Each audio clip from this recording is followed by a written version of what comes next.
Shall we begin? Welcome back, everybody, to the Enough to Keep Going podcast. I am your host, TileMaster99. This is part one of our GX show for December, excuse me, 2021. We're going to be talking about a lot of games tonight, or at least I will be, for sure. I got some exciting news for everybody because it's something I haven't played in a long time, actually. Some new hardware and games. So before we get to all the games, because we got our picks plays, we got new releases, and then we've got our regular round robin of games that we're going to go through. I am going to introduce my co-host for tonight. First up, Mr. DBQHams. DB, how are you? I'm doing well, doing well. We do have a lot to talk about, so I'm excited to hear some about your new hardware. Yes, and Mr. SwissGuard. What's going on, Swiss? Not too much. Had some good times playing games over the holiday break, so that's why we're here. Yeah, I forgot it's been a while since I think we've had a GX show because we had the deep dive, I believe, right before our Thanksgiving break. So let's get into it, gentlemen. Excuse me. First up is our GX new releases, and I'm going to start off with some new hardware that I got. Yes, finally. I love how you're clearing your throat as like anticipation. That's right. Excuse me, let me announce. Dun, dun, dun. I've got some new hardware. Hold on a second. Sorry. Not a PS5. No. Not another Xbox, which is kind of surprising if you think about it, because I've got like I think 3 Xboxes now of the other kind. No, but I finally have got a gaming PC. Now, initially, I was actually looking for a machine just to run just VR stuff a little bit more powerful than what I had. I shouldn't say a little bit. I just had like a laptop before that I was using. Now I got a tower, so I was just looking just kind of mediocre specs just so I can run some VR stuff. A lot of the games that my friends were playing, they were doing it through like Steam VR and through the PC. So the PC side of Quest, because that's what I have a Quest 2 or Meta 2, I guess is what it's called now. So I was looking for that, but then I was looking at the prices and I was like, you know what? If I just go up a little bit, which is I think usually the case for when you're looking at stuff like this. I was like, you know what? I might as well just kind of go out and get a nice PC, and I can jump back into normal. I should say normal, but just gaming like I used to on a PC a long time ago. It's You're gotta right be. the first time. It's okay. It's been a long time actually since I had a gaming PC or anything that played anything more than just like I was able to play like Fall Guys and kind of indie titles and stuff like that on my laptop, but nothing major. I think Don't Starve I had been playing for a little bit too, but now I have nice, I got a RTX. Shoot, I forgot the graphics card now was. Can't remember. Let me go back here. Not the newest one, because that would be. Is it a 30 series though versus a 20 series? Yeah, 3070. Sorry. Yeah, I Okay. was getting confused with all the specs and stuff. So pretty good graphics card. I was looking at some of the new ones, and it was just way too much with the newest card out there. So with an Intel processor, I mean, I don't even know why I went with Intel. I know AMD's, kind of just up there, but I think I've always kind of had the Intel processors just when I did have gaming PCs and stuff. So, and they seem to be maybe a little bit cheaper than the AMD ones that I was looking at. I was looking at a bunch of different outlets, and I kind of went with kind of a localish one. You got a pre-built rig, right? Or Yeah, did you... I got it. Okay. No, yeah, I got a pre-built. I didn't really feel like kind of like trying to even find parts right now, just because everything's kind of That would have scarce. been. Yeah, I was curious. Did you really grind away and try to and manage to find some good deals, or I think right now, as far as in the PC gaming space, like you pretty much just have to get like a pre-built. Yeah, it was. I kind of looked a little bit, and it was just either stuff was like super expensive, or you just couldn't find anything. So I just went with the pre-built one. So with that, now I've jumped back into a lot of PC gaming. Actually, it's pretty much all I've been doing the last couple of weeks. I think I got it like right before Thanksgiving, I believe I got it. I got the PC. I think it So was, yeah, it was early that week because I remember you talking about it. yeah, I think I just got that weekend before. So the first up, which is one of the reasons I wanted the PC, was for one of the first games I'm going to talk about is the VR game. It's called Legendary Tales, and actually it's early access. I got it off of Steam. So I'm using I got the link cable, which I got back when I got the Quest Meta 2 originally, but I couldn't. My laptop before just it couldn't even bring up like just like the UI because you get like a different UI when you're using the link cable. I couldn't even bring that up, so it was definitely not up to snuff. But so this is kind of like you're kind of a knight, so it's kind of like a medieval atmosphere fantasy game, and you go through these different they call dungeons, but it's just like a castle basically you're going through for right now at least. Like I said, it's early access, so uh, and it's a pretty cool. It's kind of physics based, so you got like swords and you got axes and you got maces and all these other medieval type of weapons, and you got shields that you can use, and it's I was so originally I was playing with my friend because he had been playing it for a while, and then he had to actually stop because once they actually do the full release, they're gonna wipe all the levels of in your game, so which makes sense. I mean, I've played games like that before. Ark, Survival Evolved, it was kind of like the same thing. It did the same thing. So he kind of stopped playing just because they were gonna do that. It's still in early access though when I bought it. So I was like, hey, you want to play again? He's like, yeah, sure. I haven't played in a while. So we've been playing that. It's one of the main games I've been playing on the PC and on the Meta. But I was playing actually last night, and I don't know, maybe it was because I had him with me there, and I think we might have played three people one time too, one of his friends. Um, and it's like kind of different because with him there, at least he's able to watch my back. And there's a couple of times, it's not like a scary game or anything, like everything's well lit. You can see everything, all the enemies coming in, you can hear them and stuff like that. But there's just sometimes where I've like turned around and there's just like a skeleton like sitting there right in front of my face, and I'm just like, whoa, and just because it's VR, obviously it's a little bit, a little more immersive. So I've been playing that, having fun with that. Was it like a Uh, hack and slash in terms of kind of combat, or is it Skyrim-y like in combat? Where is it? What's yeah, it it's similar to?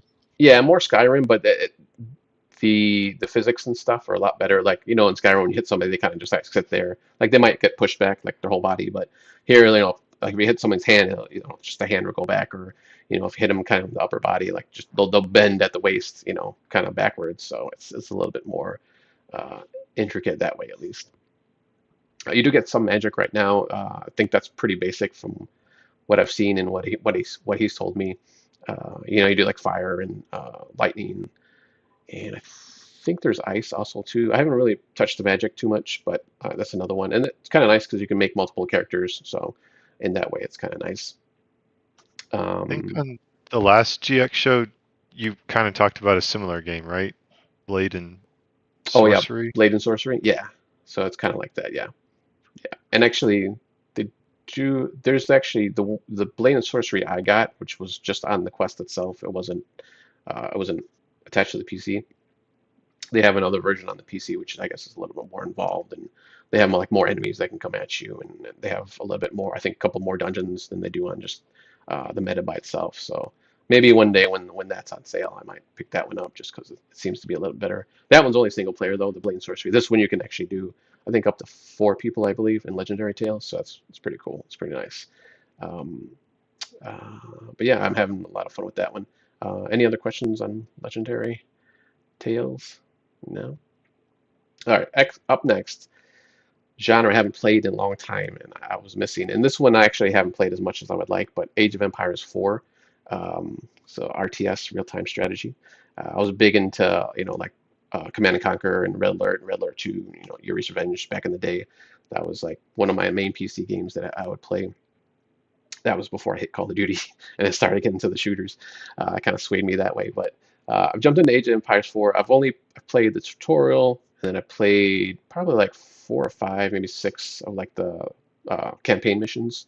Uh, and I haven't finished actually the tutorial yet. I have to go back because I was trying to just do skirmishes, but I don't know, it was kind of weird. Like I couldn't only do like online co-op, I guess, or something. It was kind of weird. I was kind of doing it real fast, so I didn't really get to look into it as much as I wanted. But and usually And I think actually Game Logic was kind of saying this. I don't know if it was in the chat here in Discord or if it was in a Twitter post. He was kind of talking about Age of Empires 2, how, or also that, usually what he would do was just go into skirmishes, and that's what I wanted to do, just so I can kind of get used to the building and stuff like that. But campaign is actually not too bad. There's a lot of talking, and a lot of like kind of just like real motion video. It's kind of mixed with like the graphics, so it's kind of cool, kind of historical, and they give you like insights and stuff on the different battles. So that's kind of nice. But like I said, I've only done a few of those missions, so I'm not super far into it yet. Uh, DB, have you played it? Looks like you're shaking your head, or if you just played other ones in the past. No, I know when Game Logic was talking about it, and I've heard it, and watched some reviews aspects of it. So yeah, the video aspect, almost like History Channel esque in terms of kind of mapping out, and I mean, it's part of the reason why it's such a huge install is that it's got Yeah, full video on it. yeah, yeah. It's pretty good. I like it. I don't think I played actually any of the other Age of Empires back in the day. I might have maybe Which I done like a think demo. says something. Like if you're finding this approachable, I think that's a good sign in terms of you don't have to come in with kind of the genre knowledge necessarily to find some enjoyment. Yeah, and I mean, and with these ones, you have to do the resource gathering, and I'll talk about the other game I was playing later in the round robin, but which I did a lot more of.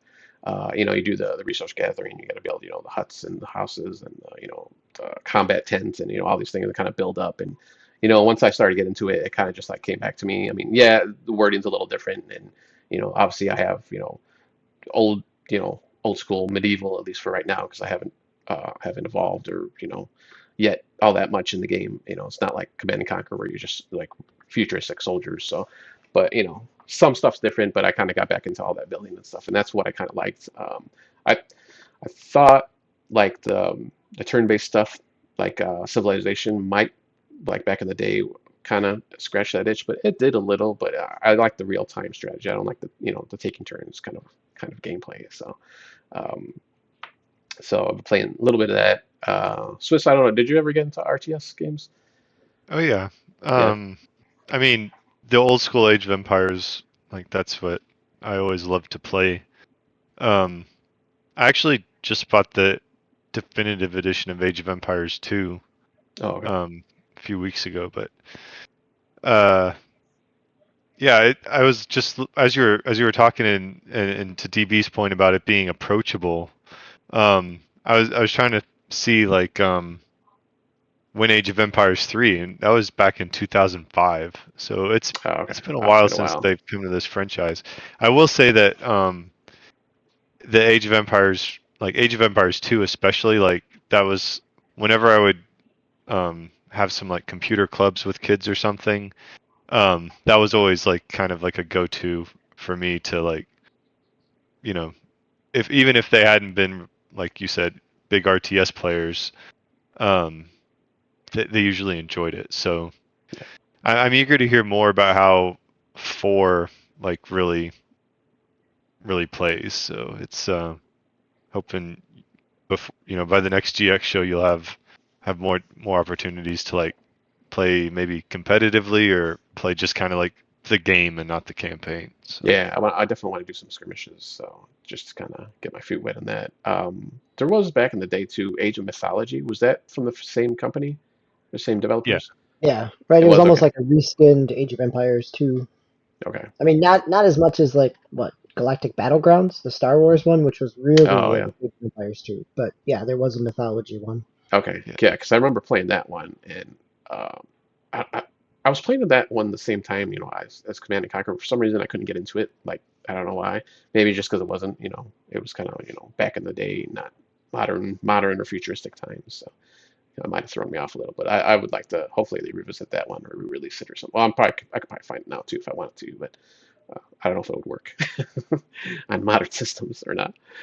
Um, and finally, last PC game that I'll talk about, at least for now, is Phasmophobia, which is the kind of ghost hunting, Ghostbuster. No, not really Ghostbuster, but just kind of ghost hunting, kind of like you see on the TV show sometimes, where you're kind of going to this house and you're looking for different kind of ghosts. So you have like a list of ghosts, and you have to find different evidence, and every time you like check off a piece of evidence or like the challenge that they have up on the board when you start off, it kind of like narrows it down and it kind of like takes the ghost off the list, and you kind of gotta figure it out at the end, try to find the ghost that you're looking for that house before it gets you, before it kills you. Surprisingly, I haven't died yet. I don't know how that's even possible. I've actually made it through all the games I've played. Not necessarily won the round. And we couldn't figure out, sometimes the ghost, but I just didn't die, which is I've like so when you're hunting or when you're going through the house and like looking for clues, at a certain point, like the ghost will hunt you. And there's 10 times where I've just like ran right through it and just like booked out the house, and somehow I lived. So I don't even know how it's possible, but I've been having fun with that. And I've been doing that. Actually, I should have put VR for this one because I've been doing that on the Oculus too with the Link, which is like I haven't tried it just on PC yet, but that's like I think it's like 10 times scarier if doing it through VR than just doing it on your PC. But Yeah, I was going to ask how this one kind of came onto your radar. And is it? I mean, I could see as somebody who gets scared from Resident Evil 7 in VR, I could see where this could be. yeah, Looking at screenshots of it, definitely could be creepy in VR. yeah, this one's It's definitely multiplayer, right? yeah. This is another one. I think you can do up to four, I believe, at least four. We've done. There's another one that my friend recommended. Like normally I'm not into horror games, especially something like this where you're in VR. But I was like, all right, I'll try it out with you. So we were playing with it. And we've done up to actually no, we had a full four squad at one point. Just some random people you can do with like random people. And so yeah, I mean it's like super creepy when you're going through these houses and you can like hear stuff and like you hear people talking and they're like, did you say something? I was like, no. So it's like, oh great. So the ghost is around at that point. So but yeah, it's a lot of fun. Like I probably wouldn't play it by myself, or even with like other people online. If I was with my friend, that's fine. But otherwise, I was never really big into horror games. So, but this is definitely fun. If you're, it's like a party game. So it's actually pretty cool. And you have different gadgets and stuff too that you can use. Basically like detectors and stuff like that. You really can't kill or like get rid of the ghost. You can kind of like momentarily like I wouldn't say scare it, but kind of like have it go away for a little bit. Like if you have a crucifix on you, and I think there's another one too that kind of like it'll like run away for a little bit before so you can try to get away. But other than that, I mean, you have to just kind of like get the clues, get out of the house. So you kind of have like a little mobile command center.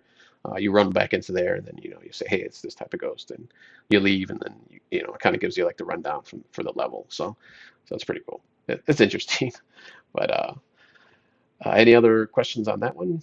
Have you played it before, DB or Swiss? No. No, I've heard of it. I mean, I've heard people talk about it because of the multiplayer aspect of it, kind of the co-op ghost hunting. Yeah, so I've it's neat to hear somebody's experience with it.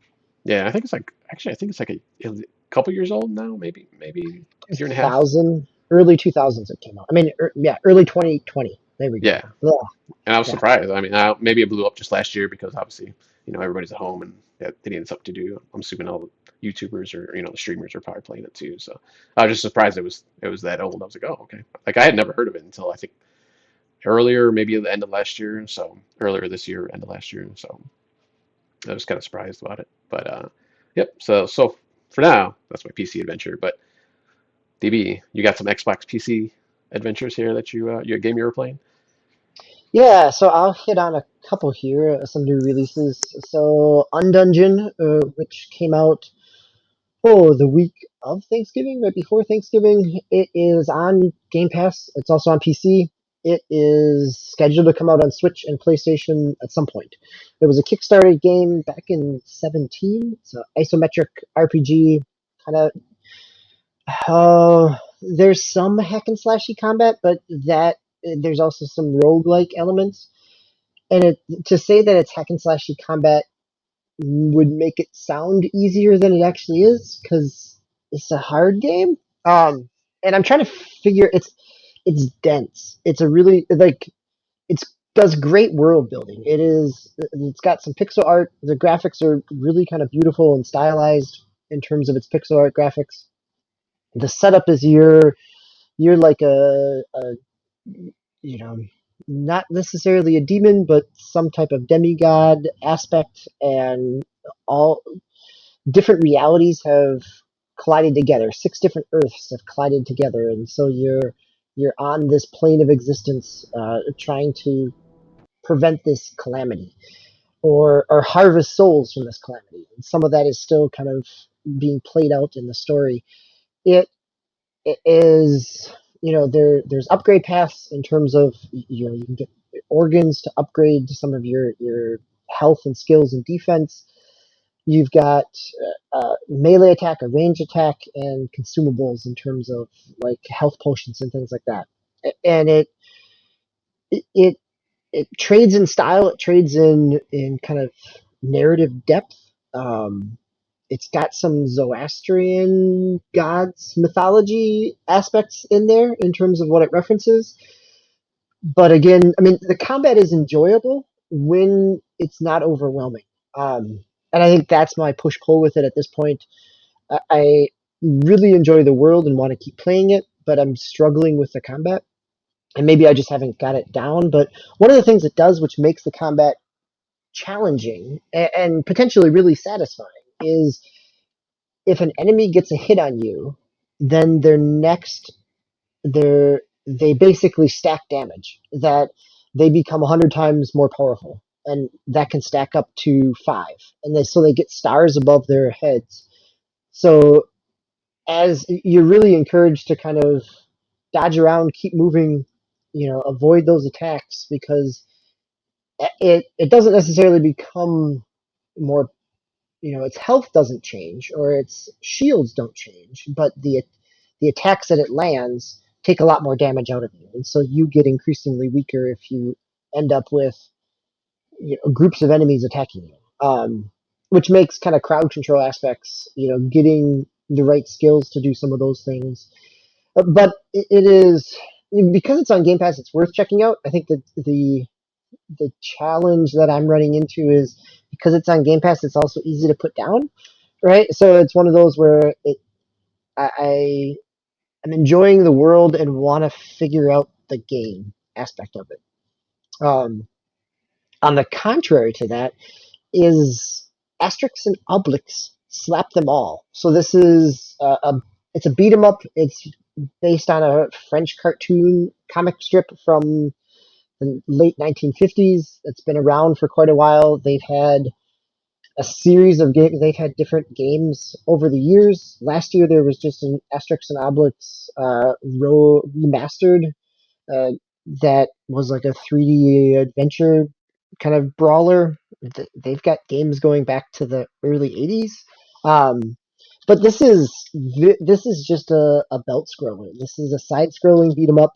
2 characters, one heavy, one quick and fast, and it doesn't really do anything fancy with the combat. In fact, the combat it ends up being a lot of crowd control, because you you can pick enemies up and throw them, and because there's not a lot of juggling combos, there's not a lot of nuance there. But it has got to be one of the you know it's got to be one of the prettiest games I've ever seen in terms of 2D animation. It is hand drawn characters, and it feels like you're watching 1950s 1960s cartoon, at least in terms of the characters. Both the enemies and the 2 main characters are really well animated. They move just like I would expect in a cartoon, right? There's this little bounce to them all. They all have lots of small little animations, and the art style just is really impressive in that way. I wish the rest of the game had the same production values as the character designs and the animations. That the in between cutscenes are they're just still images most of the time. They have single images for the characters. So in a time when there's all kinds of different beat 'em ups, it's hard to get too excited about this if you're not attached to the property. Um, I think one of the things, because it's accurately representing the property, what it also doesn't do is account for any change in political correctness in the last 60 years. So you get some very kind of stereotypical Again, this is a French studio. It's a French comic. You get some stereotypical kind of derogatory Spanish character models. There are some Asian character models that should have stayed in the 1950s. Not a lot, but enough to kind of really be jarring in terms of the kid-friendly approachability of this, and then to have some of these, you know, well, some of the problematic aspects that come with 1950s cartoons. So, It's uh, like going back and watching like an old Bugs Bunny cartoon. yeah, right. Yes, Yeah. it very much is right. It's that accentuated. It is exactly that. I mean, it is. It's an accurate representation of you know. It's a recreation of that. It's one of those where I wish they would have stopped and thought about whether they should have. Should It have wouldn't updated have. for the times. Yeah, or just cut those characters out, right? Like you could probably tell other stories that don't necessarily need to have that, or only one of the enemy characters is a problematic stereotype, and so just take it out. It doesn't have drastically different attacks. Um, yeah, and so maybe this is because we're in the West versus maybe it lands differently in Europe. I don't know, but that's been something that's been kind of striking of it. Did So yeah, did you play this because you like knew the property, or had you played I other games knew or I knew media? of the property. I'm a, I mean, I'm a, I love some 2D animation. It looked beautiful, so I was really interested. I had never played anything else in the property, Uh, and so that's where it didn't necessarily, you know, it's a combo of French published games that I'll talk about tonight, all from the same publisher. Uh, and the second one is one where I was aware of Can, the property. Yeah, go can I ahead, ask sir. you one question real quick? Please. So, I mean, looking at the screenshots and the animation, and I was just curious how it compared to something like a uh, Cuphead. Oh, I mean, it has levels of difficulty. On easy, it's very approachable. On normal, it is not Cuphead levels. It is, it feels at home in kind of that arcade brawler aspect. It's only two players, not four players. It you share a life. So if one of the two players dies, uh, you have to restart the level. Um, so that does make like parent-child co-op a little more difficult because you don't necessarily have that crutch to have somebody either revive you or to have them kind of tag along or get continues. So it's limited in that way. It's not necessarily you can create the level of challenge you want based on the level of difficulty. On easy, your power ups give you, I mean, your health revives in terms of like your standard apple and meat from barrels, um, give you a larger proportion of health revive. Enemies are not as aggressive on the easy or normal mode, and as I cranked it up just to kind of play around to see, it it it doesn't take much to get 12 enemies on a screen, and so when they get pretty aggressive, it can be a pretty challenging brawler. I'm sorry, was this a Game Pass game or? No, this is not a Game Okay. Pass game.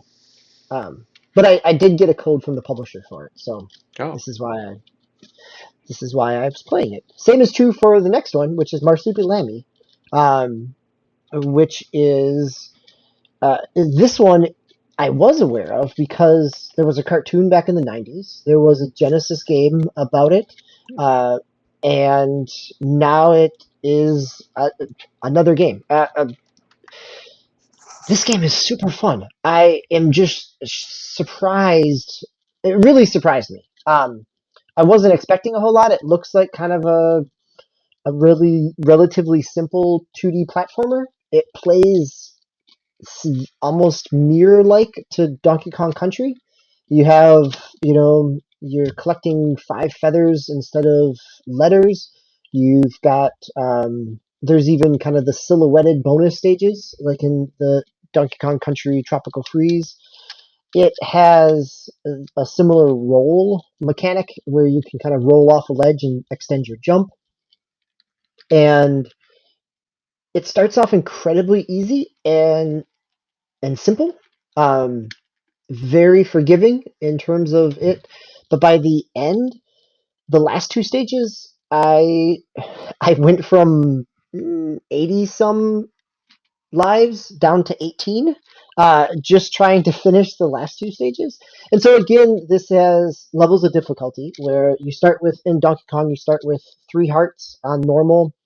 Difficult has only 2 hearts, and easy gives you unlimited hearts. And really having the unlimited hearts would make the final few stages pretty simple because but that final stage, both my son and I both played through it, and it's only single player, but we kind of traded off. It's incredibly satisfying, but consistently precise, and so it does a really good job of kind of ratcheting up the platforming difficulty, and giving you the ability to kind of keep building those skills. So it's an incredibly satisfying 2D platformer. It's $30.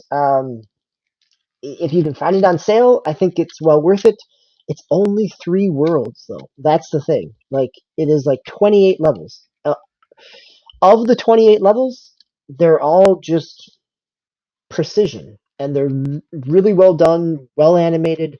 But it's not as deep as I would have hoped it to be. But I really enjoyed my time with it. So that was another one there. So I'm assuming you finished that one then. Yeah. Oh, yeah. That was relatively. I mean, I finished that in like 2, 3 nights, maybe 1 night each world. Yeah, Yeah. and then spent another night kind of going back to the final 2 stages just to see if I could beat it again, without using 50 lives. So, and I could. It only took me like 6 lives to get through it the next time. So, but it's one of those, like a good Mario platformer, where when you nail those jumps and you get that timing and you get that rhythm and momentum, there's a real satisfaction to it, and the developers nailed this. Nice. So are you? Can you go back and forth on the level, or you're always kind of going to the right or whichever way? I'm assuming. Yeah, you're always moving right. I Yep. was moving right. But you could go, like, you could backtrack. Like, if you think you missed something, you could go Oh, okay. back. Some of the level design, there's gaps where you can't traverse across. But if it's in the early stages, you could backtrack all the way back to the beginning of the level. But as the stages get more complicated, it you're kind of gated by the fact that a bridge fell apart or something like that. Okay. And then just for Undungeon, so you played that both on PC and Xbox, right? At least that's what you Yes, said. played it on Okay. PC and Xbox. I found it easier to control with uh, controller. It Because of the way it looks, I wanted to play it like a Diablo in terms of clicking on something to attack. But when you're using a mouse, it is almost more of a twin stick shooter. So it's you're moving your mouse and it's moving the attack icon on the screen. Okay. And so you not necessarily have the kind of free aspect you would in like a Diablo or a Torchlight. It plays out a little different. So that took a little bit to get used to, and actually switching to a controller made it a little more, I don't know, intuitive. Yeah. All right. Cool. All right. So that's it for our new releases. Let's get Swiss on the mic now, as we go into our picks plays, which for last time was we had to play a JRPG of some kind or the next best thing adjacent to the JRPG genre. Swiss, you picked Near Replicants. Yeah. Now, I've heard of these games before, but I've never actually played it. So is this an actual JRPG, or are you going for the adjacent It, gameplay? it's probably it's hard to say. It's very action heavy. But Yeah, it's a modern action yeah. RPG. Yeah. Okay. Um, Is it's it by a platinum. Japanese or Asian studio? Yeah, Okay. yeah. Yoko Taro is kind of the guy running it. So, um, I played Near Automata a few years ago, and really enjoyed it. And I don't actually remember how I got that game or why it came on my radar because that I think that was the first Platinum Games game that I really played, but I really liked it. And so when I saw that, and I think through my conversations with you, especially DB, like I understood that it was later in the series. It stood kind of on its own. I didn't know the lore, but it was okay. Um, due to the success of that title, um, that's probably why they greenlit Near Replicant, which was originally released in 2010, and they kind of did the remaster or whatever treatment for this one. And this actually came out back in like March or April, and it's been on my shelf. I actually had to get out of the shrink wrap to do it, but it was like it's been there kind of like tormenting me for a while, and then when this Pix Plays came up, it's like gonna do it. And I'm really happy I did because it did a lot of the same thing. Like I just saw a lot. Again, I know this was the first one. I'm coming at it backwards, but a lot of the same kind of set piece stuff that Nier Automata did that was kind of refreshing now, where they have like the fixed camera angles, right? You go into like a room and then it's just like, you know what? You're gonna be in like Link to the Link's Zelda 2, whatever that Yes. Adventure of Link Links are yeah. mode. And or you'll go top down, and again I feel like it's like okay, it's like very A Link to the Past or whatever. Um and then other times it's just like the 3D world. So and again with Near Replicant and Platinum Games, like the combat is so fluid and satisfying. Like it's fast but satisfying. So that was great. It opened up in the year, like in the near future, and it looks like there's some sort of apocalyptic scenario, and then you very quickly after like the little basically intro battle scene, you jump into the future, but it's like seems like technology and everything regressed to like a medieval type almost, like so like I'm still waiting to hear like what's going on and how this ties into the greater Near, like how this might even relate to Near Automata at some point. But the story is pretty, you know it's good so far. Like the main characters has a sick sister, and you're trying to, you're just kind of living in this town and you're trying to help her get well. So it's starting small. I would anticipate that it expands in a minute. But in Near Automata, the one I'm actually, I think, liking Near Replicant's story and characters more. They seem to have I don't know if it's more relatable or they have more personality. Near Automata, you're in there like you have a little thing. It's more like a Gatling gun ghost type thing that hovers with you. And so in that game, you could either do the ranged attacks with your floating Gatling gun thing, or you can do your sword attacks melee. In this one, it's like much more fantasy, and you actually have a talking floating magic book, Grimoire Vice, and the character, like it's all voice acted. The the character, the guy that did Grimoire Vice, I especially like, and my kids especially like listening to the funny book. Um, he's a very sophisticated Brit. Um, he's got a like he's a good guy, but he's a little bit like pompous and proper too. So this is a nice little, and I'm enjoying that aspect of it. And it's almost sad looking back at Nier Automata that your little floating sidekick wasn't a character. It's like this one, it's like a character that's going along with you and your team. So that was interesting, but really happy that I delved back into this world, and more respect for that crew at Platinum Games. So in Automata, does it seem to get darker, or is it just like the characters don't just seem as kind of interesting? I think it's just that they don't seem as interesting. They're like, and maybe it's just because I'm not as into the lore. But it's these characters, like you're dealing with your sick sister, and it's like they're more human. And I think in Nier Automata, technically they're not human; they're robot people, like they're androids. So, um, uh, I can see how that is very sequely. And it's like, look, we're gonna kind of put in another setting. We're gonna give you more of the combat that you like. This one feels much more grounded so far in like fantasy RPG roots. So There's also not a there's not as many alternate endings. mhm. Like one of the few alternate endings from Replicant is the canon ending that gets you into Automata.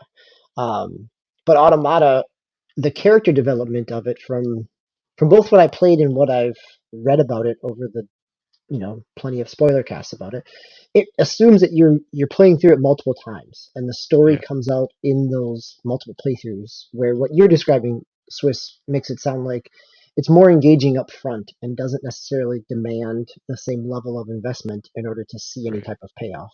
And I only played through Automata once, and I knew there was like I think there's like 26 endings in Automata or something. And I never got back to it because there's other games to play and other picks plays assignments that need to be addressed. So I never circled back, but um, it's nice to be able to like kind of go back now with this title.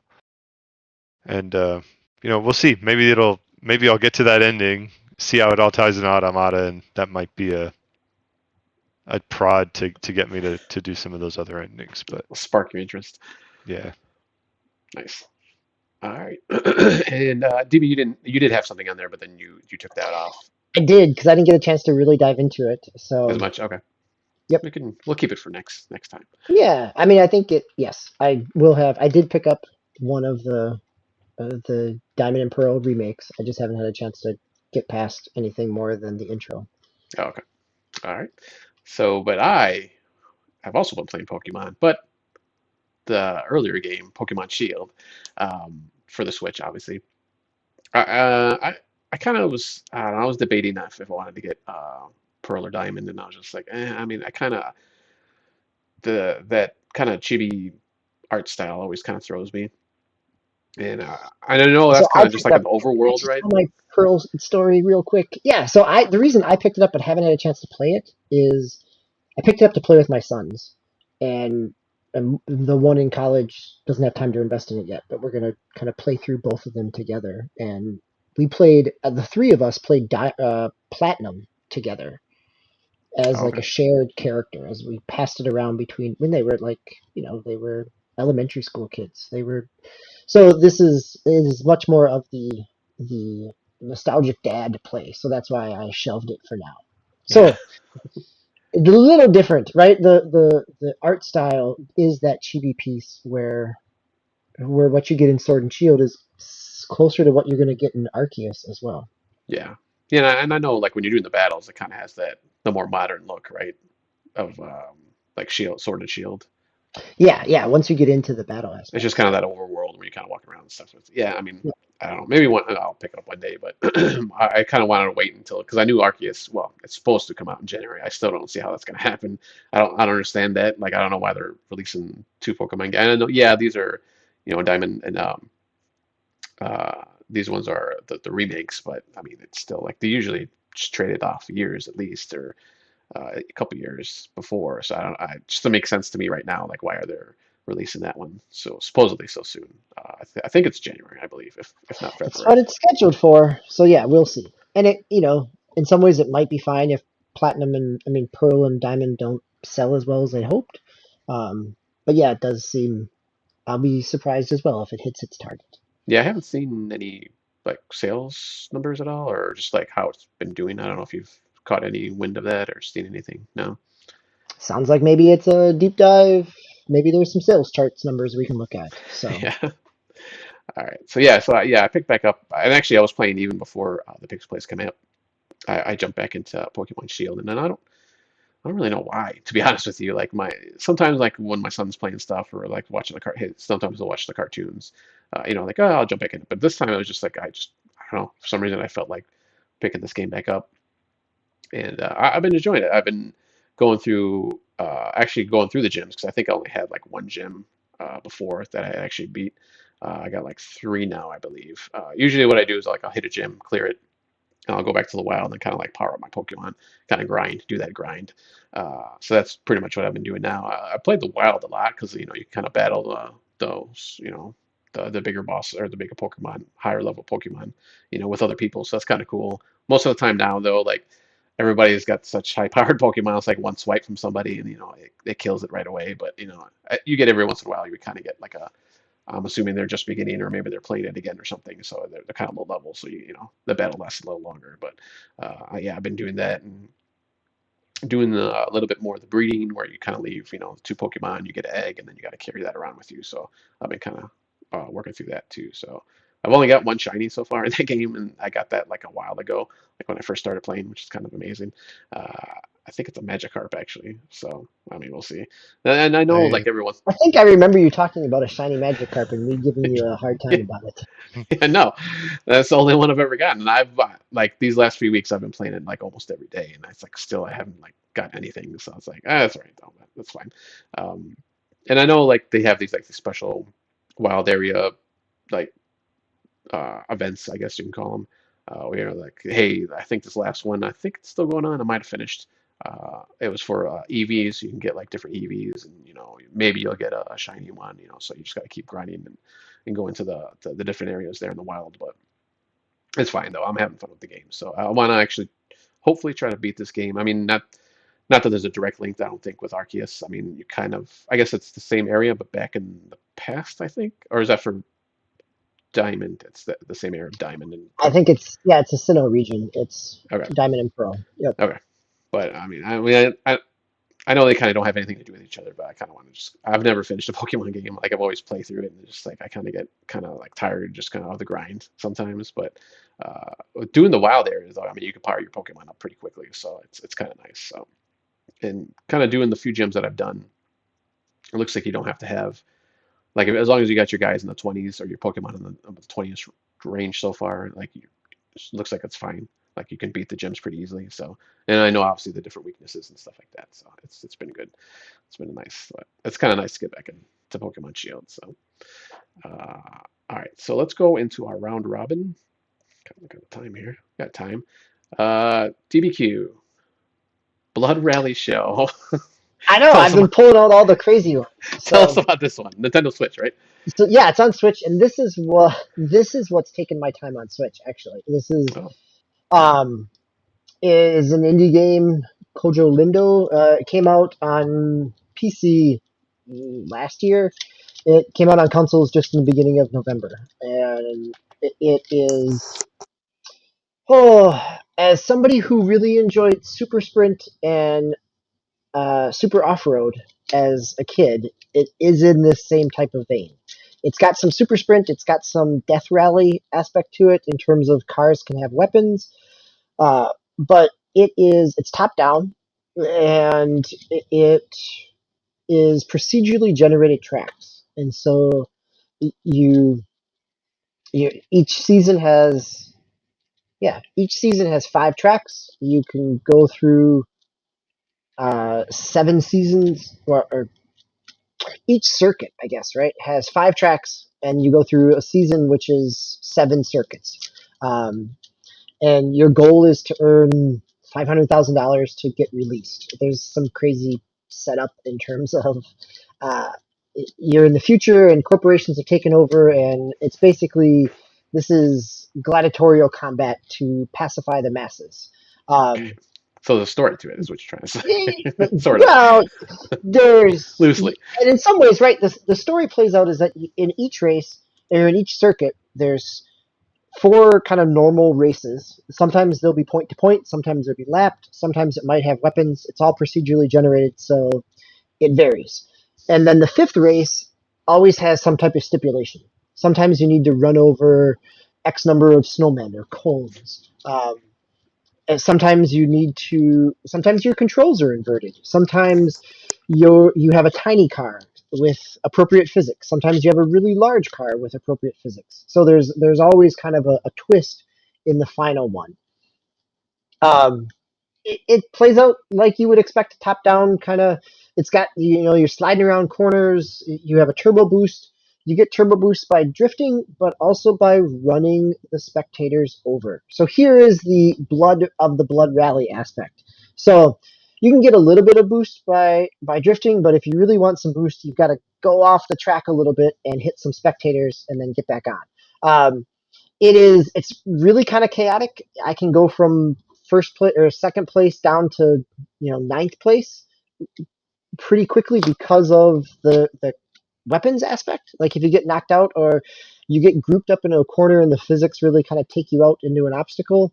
Uh, it, but it's pretty competitive, and each race is, I don't know, each race is like 38 seconds or 50 seconds, right? And it's really easy to sit on the couch, and instead of grinding some Pokemon, I'm just doing a couple races here and there. So it's something that I've been playing on and off for almost a month now because it scratches that kind of arcadey racer itch, and I've probably put just as much time into this as I have Forza because it is just so easy to pick up and play. And, my wife can be watching something on TV and I can be playing it on a screen. So, Yeah, do a few races. yep. So, is there an online aspect too, or no? Is it just single player? There's single player. There is daily leaderboards where they, procedurally generate a track, and it's a time trial basically. So there's no online.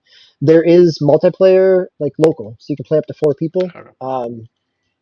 So, and it was $15 at launch, which is when I picked it up. It's $20 regularly. So it for that price, it's there's a lot of play in there for it. Nice. Sounds like, yeah, I was just watching some of the gameplay because I had never heard of it before. How did this come on your radar? Did you see it like in the shop or? And thanks Steam for suggesting it Oh, to me. Yeah, yep. Just kind of looking what was releasing one week, and this kind of popped up. So, nice. and I'm a sucker for, I mini motorways. I played a bunch, which again is that top-down kind of racer. So, so did you actively look for it on Switch then at that point? That when you saw it after seeing it on Steam or? Yeah. Then I went. I saw that it was on. It was well, no. Major Nelson he had a post about it for Xbox Oh, that week okay. when it came out, and so I saw that, and then realized that it was coming out for consoles, and it seemed like a good Switch game in terms of something to play in handheld. I've actually never played it on the TV. I've only played it in handheld mode. So Yeah, it seems like pretty nice. Yeah, just look at the gameplay. It's something you can just like, yeah, sit on the couch, like you yeah, said, sit on the couch and play. Yeah. All right. So from bloody racetracks to space warfare, you're playing Guardians of the Galaxy also. yeah. I'm only in chapter 3. I'm not going to talk a whole lot about it, both for time, but also because I'm pretty sure that it's going to come back to in my list of superlatives. So Oh, I'll hold off on it there. I picked it up on a holiday sale. It was $25, $26 or so. So oh yeah. it's one of those where when I played the cloud-based one, I knew that I was going to wait for a sale, and I'm glad that I did. Loving the story, loving the characters. Combat's fine. Um, it's not terrible. It's not anything revolutionary, but the characters are really pulling me through this story. So, yep. And this is by Crystal Dynamics or This is by Eidos Montreal. So this is oh the yeah, Deus sorry. Ex people. Yep. Okay, I couldn't remember. I knew it was one of those guys. And you're always locked to Star Lord in this one, right? Yes. Yep. Okay, that's what I thought. Yeah, I thought that was kind of weird that you couldn't like bounce around or choose the It character. So actually, I haven't. I mean, it works out better because it allows them to write the characters around the main character, to flesh them out more. Like if you were taking control of right, them, they'd have to be they could only be so deep because you'd be taking them over. So right, now yeah, they really have a lot of kind of characterization and depth, and that's been the interesting piece. It's just kind of you know, I laughed out loud a couple times in it. So it nice. was good, really enjoyable. Yeah, I've seen that statement like when you said you're left out loud a lot of times and a bunch of different places and forums and stuff and other discords. So yeah, it seems like it's a good game though. So probably yeah, probably pick it up on sale at some point too. Um, Swiss, any questions for Guardians or Blood Rally Show? I just, it's weird that you have to run over pedestrians and blood rally. That wasn't the blood rally. Like that's not what I expected it to be. But it was just like it's an Kind of odd like mechanic. The old what was the old game? Was it Carmageddon, I think, where you could Yeah. like Yep. hit the people. Carmageddon. Does Yep. it penalize you? I'm sorry if you mentioned that. Does it penalize you for going off the track? So it's like a risk reward type thing? No, it doesn't penalize you for going off the track. It penalizes you for cutting corners. Because of the procedurally generated aspect of it, there's often times where the straightest line is to kind of cut through. I mean, you lose a little bit of momentum in the gravel or in the grass, but not enough where. So really, you get like you get a warning like the race officiant is watching you. Don't do it again. And then if you do it again, you'll get uh, you'll get a second or 3 seconds off. But sometimes it's not consistent. Like I can I can get a couple. I can sneak by in a couple. Usually, what ends up happening is like if there's a lot of destruction around you, you can sneak by. But if you're out in front and you cut a corner, it's like the whole concept within the game is that there's a helicopter above. I didn't talk about this. There's a helicopter above that's filming this, right? Because this is gladiatorial. This is the entertainment. So they're filming it, and if there's more chaos going on around you, that's what they're focused on, and they're not focused on you cutting a corner. But if you're out by yourself or racing a clean line and you cut a corner, they're going to catch you because they're not getting mixed up with anything. The helicopter above also has a chain gun on it. So if you're too far out ahead, you can get attacked by the helicopter, not just by other players. So there really is a lot of chaos to it. And so I can swing from, one race I'll get first place, and the next race I'll get like seventh because I just got taken out. Or, I really enjoy the racing. I don't necessarily enjoy the combat aspect of it because it's not precise enough to, when you have a weapon, it's hard to aim and effectively hit a car without losing your racing line. Um, but it seems like so it's really enjoyable racing. And for the most part, maybe of the four races, usually it's one or two that have weapons. So it's not too bad. It becomes a change of pace. So So you pretty yeah, much gotta be spot on with the weapons. You can't like it's like there's no like aim assist or anything like that, or like as no, long as there's you're no kind of aim close, it'll assist. just like hit. It's shooting ahead. If you've got a machine gun, it's shooting ahead. Or if you got a missile, it's going to shoot ahead. All right. Sometimes you get a shield, but even on the weapons, as you're going through the checkpoints to get a weapon, sometimes those you need to go through the checkpoint for the race, but the checkpoints won't always be actively deploying weapons. So like every time you go through one, you're not going to get one, but the person behind you might get one, and then you'll get one the next time. Or it's kind of a time gated aspect.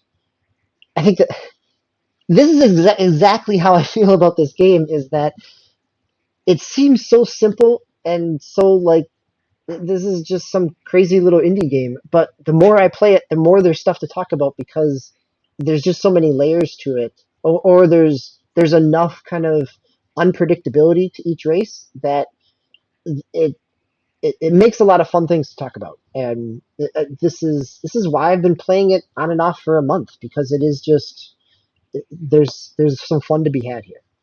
That's cool. Yeah, I like that you're getting excited about this little indie title. Swiss. We got some more PS5 gaming here. Dungeon Uh, Encounters. PS5. uh, Really pushing the graphics on the PS5 with yeah, this one. man. Dungeon encounters.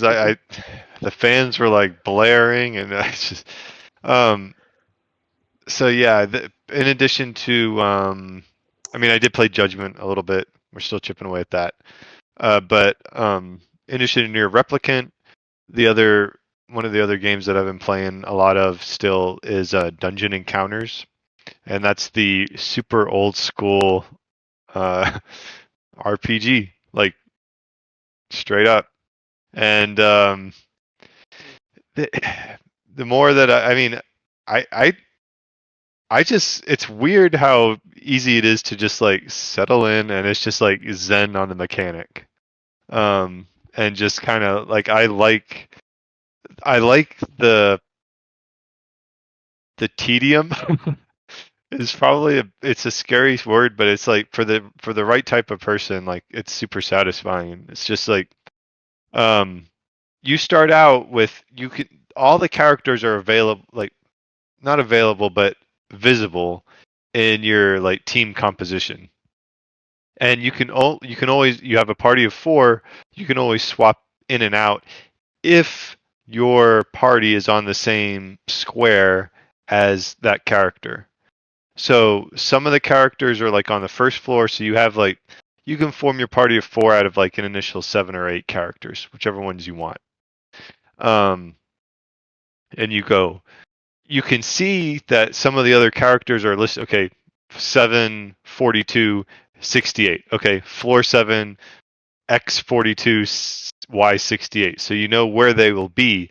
If you get there, you can add them to your party. When you swap out, if I'm on floor 3, square 42, 55, the person I swap out is just on floor 3, square 42, 55, and you know where they are because it's listed, but that's where they have to be. And what makes the tedium and the other part of it hardcore like old school so interesting is if your party gets knocked out, which is very easy to happen if you don't keep the equipment up to spec. They get knocked out. I need to get in. I need to replace the character. I might have to travel 3 floors back up to wherever I left the previously healthy character or something. Or I may have to travel a floor or 2 back up to get to a healing area because it's like I don't have potions. I got a guy that was petrified, and it's like, okay, get my like. Oh wait, it's not as forgiving as modern JRPGs or whatever, and I can just pop the potion and they're ready to go. Nope, I just got to leave this guy on floor 6, and eventually I'm going to get to something where I can do a magic spell and get him back, and then I might have to travel back whatever number of floors to find that aspect of it sounds terrible, But you're but it laughing as you're saying it, so there's some enjoyment because there. I'm like sitting here being like, all right, I got my 7 people that are available. I'm going to make sure that I leave 3 people right by the staircase on this floor, so if I die, I don't have to backtrack as far to get to them, and I can like I'm coordinating my rescue parties in this like I I don't know. Is it? I guess like I'm getting into it, and it's just a weird. It's just pure mechanic, and it's pure just like okay, how are you going to manage yourself and your group to get through the dungeon? Because I think if everybody dies or you get if everybody's petrified or something, you lose. Like you can lose the game and not win. Like one of the main menu options is like you can quit or you can abandon the party, and it's like it's that kind of challenge aspect to it, and I appreciate the simplicity of it, but then also the challenge. So Is it static levels, or is it roguelike where there's the expectation that you're dying and coming back, or it is it pretty much is. straightforward like you're talking about? I think it's static. I think there's like legit. I don't know. Maybe the way that they generate them are random, but I do know that like you can, this floor stays the same no matter what. Floor 3 is floor 3. As you go back up or go down, that's the arrangement of that particular labyrinth. Um, it seemed there's squares that reference other squares. So like I unlocked something that tells me, hey, you can find a secret on floor 17, blah blah blah. And maybe that's auto generated, maybe not. But I haven't Doesn't it sound like it doesn't would in order to no, kind of put that together. it doesn't feel roguelike. It doesn't feel like, oh, you made a mistake. Let's start over again and try it again. It just feels like, hey, you got to go 99 levels, map it out, and these Yeah, are the like you people said, you it's got. that See if you can classic do it. computer RPG aspect of it. Yeah. So How did you find this game? Or had you played something like it before, or the same thing? I'm assuming it's not a uh, remake or anything, or uh no, it's new. yeah. I don't know what site I saw it on. I might have saw it on Steam or some. I think it's on Steam. Maybe I saw it on the Switch. Somewhere I read about it and I was like, oh, that sounds kind of neat. And then it's not an expensive. I mean, $30 I think I paid, and That's a little bit. It's palatable, but might be pushing it a little bit. Just because it's so straightforward. But Yeah. And is there like an overall story to it, or I mean, is there? there's one paragraph at the beginning that says there's a labyrinth that appears outside of town with monsters, and the townspeople they send adventurers, but they're all dead, and so the townspeople took it under themselves to do it. So like your mix is like I have a mom who's like needed to earn some extra money, so she did. That's her paragraph. It's like she's a mom, she needed to earn her extra money, so she decided to volunteer to be an adventurer. Then there's like so and so is a mysterious wanderer. He decided to come be an adventurer, and it's just that's the story. Like, there's some like knocked out those paragraphs probably in an afternoon, and Nice. that's it. Yeah, it looks interesting. I was looking at the gameplay just yeah, because I think I've heard of it, but I'd never like seen any video or anything of it. So So, it's to not to probably not my cup re-answer of tea, but to re-answer your question, the storyline is what you would expect in a pen and paper. Like, what's your backstory for your character? And then that's yeah, it. so some makes it up. Yeah, like on the spot. Yeah. Yeah. All right. So and then your other game, I think you've mentioned this one before, BattleTech on the PC. Yeah, it's a few years old at this point. Hold on for just 1 minute before we leave this one. Oh yeah, I sure. didn't realize that I didn't realize that this was a Square game. Yeah, Oh really? and that was probably the other thing. It's like I saw it, and then it was like, oh, old like the some old school Final Fantasy guys put it together. So Yeah. that Yep. actually that got me going. But Neat. To check it out. Keep an eye on it. Thanks. so BattleTech, yeah, that's one that I've been playing a while, and I jumped back into it to try to keep pushing at the campaign because it's one that you can, just go play some missions and this is one where there was a Steam sale and MechWarrior 5 was on the sale list, but then I was disciplined and it's like I can't keep buying games that I don't have time to play. So to scratch the itch of giant robots blowing up giant other robots, I put battle. I was like I'm gonna keep playing the campaign in BattleTech, and um, you know, just as it's fun as I remember it, the battles I was in a battle last night where it was a little bit annoying because I had to go to 3 separate sites to get the maximum amount of money and take out 3 different lances. Um, and it was just taking forever to move my mechs from one site to the other. And it was just like, this is tedious because I had heavy mechs and they don't move very far. So that was a little bit annoying. It kind of dragged it out, but yeah, it's still very satisfying to position my mechs in such a way that I can blast one of the enemies to smithereens before they have a time to retaliate. Or, I'm about to run out of time on this particular mission before and do a low low percentage direct shot trying to take out the central portion of the mech and for like a quick kill and it actually succeeds, so I beat the mission. Um, just little things like that. But this is one where this is the PC game that I actually do come back to periodically. Out of all the games, I'm like, I really need to get back to that. This is the one that I do. So That's good. Had it been a while since you played it? Since you started playing it again yeah, it's recently? been several months. No. So but the campaign is not like I kind of can look at a little bit of the dialogue and be like, oh, okay, yeah, that's kind of what we were doing, but it's not that important. Yeah, The it's more about the storyline. battles. Yeah. Yeah. All right. So, DB, we're going to skip over your Smurfs mission relief, which I actually kind of wanted to hear about, but we'll talk about that maybe next time. Real quick, I was playing StarCraft 2 on the PC also. That was the other game, the last game I had been playing.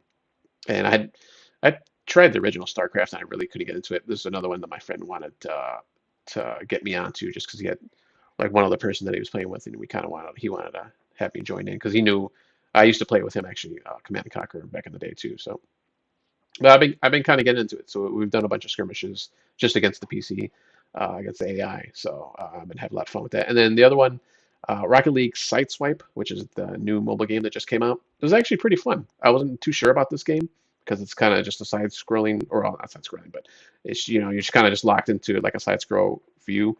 So you're just going back and forth in the arena. They have just regular, you have to get it in the goal, and then they have hoops too, I believe, um, as the game modes. And it's actually pretty fun. You just have the normal, you can move around, and there's a turbo and a jump button. So you kind of, you can do like different flips and stuff. I was playing a little bit yesterday, and a little bit again today, and I was really enjoying it. I was actually kind of surprised. I didn't think I would get into it, but I think this will be, when I can't jump on the Switch, which I usually can, but maybe I'll just jump in, play a couple of games of these. I don't know if DB, if you had tried it out. No, but my son has, and he's been playing it frequently. He's a Rocket League fan as well, so I was very curious to see if you picked this up and how you were enjoying it. So, Yeah, but definitely yeah, recommend it. If I don't know, did you? I don't know if you actually you haven't really played Rocket League, the proper Rocket League game, I right? played the original A little Rocket bit. League. Yeah. Okay. Yep. Yeah, I think you'd like this. Just kind of a quick like. I think the matches are like 3 minutes, I believe, or maybe 4 minutes, and they last. They're pretty quick, so it's kind of nice. And of course, it's Rocket League, so they have like their season pass and all that. But it doesn't look like you can buy like the in-game money, but it looks like there's, at least for right now, the season pass is free. You can just I'm just been unlocking everything so far. So and usually there's only like certain things in the Yeah, usually regular. you have like a free pass, I mean a free track and a pay track, right? Yeah, so I don't know how that's if that's just because this is season one, it's the start season. So I don't know if they're going to continue that or not.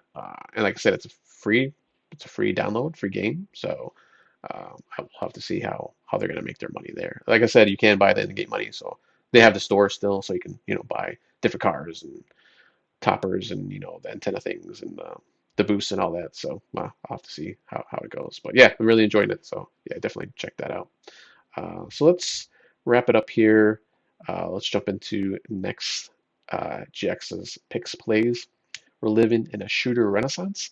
Halo Infinite will be out shortly, and with games like Deathloop, Returnal, and others in the mix, there are plenty of opportunity to play PvE. I'm assuming he meant PvP here because he had PvE twice. So go out and play shooter, campaign, or otherwise, Halo or otherwise, and report back. DBQ looks like you're going to do Gunfire Reborn, which I haven't heard of before, I don't think. Is that new or I'm is on it. that? I'm on it. I'm on it. Yes, it is. It's not new because it's been out in early access since last year. It's a Oh, Hong Kong studio game, but it just went out in 1.0 last week. So okay, nice. And then I will be playing Halo Infinite, which they have the beta of the multiplayer currently, but the campaign's supposed to come out next week also, which I'm assuming they'll have the full release of the multiplayer, I guess. I don't know. I don't know how that's going to work, but we'll I see. don't. I wonder how much that will change, right? Yeah, I don't know if, because I Considering think, never I ready mean, message, how long the season's going, and things like that. yeah, I mean, they've had, I think all the game modes are in there as far as I can tell. So, well, I'll talk about it next time about my my gripes with Halo multiplayer, and this goes back to like all the versions basically because they kind of keep it the same. But we'll talk about that later. So DB, Swiss, anything else for tonight? Any other comments on any games that you want to talk about? No? All right. So next week is our deep dive episode. DB, you'll be the host, and myself and Game Logic will be back as the co-hosts. Thank you, DB. Thank you, Swiss. Thank you, everybody, for watching. Please be careful out there, be safe, and we'll see you next time.